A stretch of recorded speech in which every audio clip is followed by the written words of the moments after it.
جو جس وقت میں ہمارے یہاں افطاری ہو رہی ہے کیا رات آ چکی ہوتی ہے؟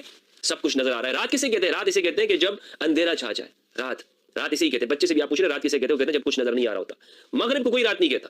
اور یہ تقی بعد راضی کہہ رہا ہے کہ بچوں سے پوچھ لیں. بچوں سے نہیں ہم پوچھیں گے, ہم قرآن و سنت سے اور لغت عرب کو لے کر ہم اس سے رہنمائی حاصل کریں گے کہ لیل کا آغاز اور ابتدا کب ہوتی ہے. اب آ جائیں احادیث طیبات کی طرف کہ ہمارے اہل سنت و جماعت کے ہاں جو روایات ہیں ان روایات سے یہ بات بالکل واضح ہوتی ہے کہ یہودیوں کی مشابہت سے بچتے ہوئے روزہ کو جلدی افطار کرنا یہ اچھا ہے, یہ افضل ہے, اور رسول اللہ صلی اللہ علیہ وآلہ وسلم نے اسی کی ترغیب ارشاد فرمائی. سنن ابن ماجہ کے اندر 1698 نمبر حدیث ہے. حضرت ابو ہریرہ رضی اللہ تعالیٰ عنہ بیان کرتے ہیں کہ رسول اللہ صلی اللہ علیہ وآلہ وسلم نے فرمایا لا یزال الناس بخیر ما عجل الفطر, لوگ ہمیشہ خیر پر قائم رہیں گے جب تک کہ وہ روزے کو جلدی افطار کرتے رہیں گے. عجل الفطر فإن اليهود يؤخرون, روزے کو جلدی افطار کرو کیونکہ یہودی روزہ افطار کرنے میں تاخیر کرتے ہیں. تو یہودیوں کے ساتھ مشابہت نہیں کرنی بلکہ تم نے روزے کو جلدی افطار کرنا ہے.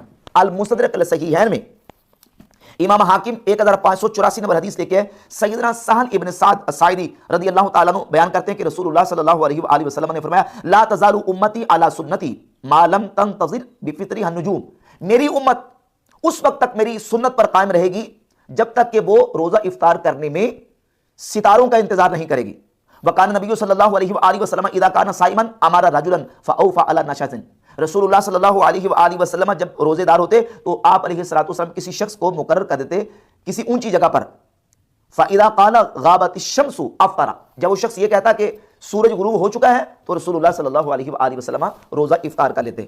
صحیح بخاری کے اندر امام بخاری رحمۃ اللہ تعالی علیہ نے چیپٹر قائم کیا ہے باب متى يحل فطر الصائم, باب اس بات کے بیان میں کہ کب روزے دار کے لیے روزہ افطار کرنا حلال ہو جاتا ہے. جیسے کہ قطب شیعہ سے میں نے پیش کیا کہ روزہ افطار کرنا اس وقت حلال ہو جاتا ہے اذا غاب القرص, کہ جب سورج کی ٹکیاں غائب ہو جائیں تو روزہ افطار کرنا اس وقت حلال ہو جاتا ہے. امام بخاری سیدنا ابو سعید الخدری رضی اللہ تعالیٰ عنہ سے لے کے وافطر ابو سعید الخدری رضی اللہ تعالیٰ عنہ حين غاب قرص الشمس, سیدنا ابو سعید الخدری رضی اللہ تعالیٰ عنہ وہ روزہ اس وقت افطار کر لیتے تھے کہ جب سورج کی ٹکیاں غروب ہو جاتی تھی. پھر 1954 1955 56 57 کے متعدد احادیث امام بخاری لے کے کہ نبی پاک صلی اللہ علیہ وآلہ وسلم نے ارشاد فرمایا 1954 نمبر حدیث ہے اذا اقبل الليل من ها هنا وادبر النهار من ها هنا وغربت الشمس فقد افطر الصائم, جب دن اس طرف چلا جائے اور رات اس طرف سے آ جائے تو نبی پاک صلی اللہ علیہ وسلم نے فرمایا وغربت الشمس, اور سورج غروب ہو جائے فقد افطر الصائم, تو روزے دار افطار کر لے. اور 1955 نمبر حدیث ہے کہ نبی پاک صلی اللہ علیہ وآلہ وسلم ایک سفر میں تھے تو جب سورج غروب ہو گیا نبی پاک صلی اللہ علیہ وآلہ وسلم نے کسی کو حکم دیا کہ ستو گولے جائیں, تو انہوں نے عرض کی کہ حضور ان علیک نہارا, ابھی دن ہے. آپ صلی اللہ علیہ وآلہ وسلم نے فرمایا ستو گولو, پھر فرمایا ستو گولو, حتیٰ کہ فرمایا اذا رأیتم اللیل اقبل من ها هنا فقد افطر الصائم, جب تم دیکھو کہ رات ادھر سے آ چکی ہے تو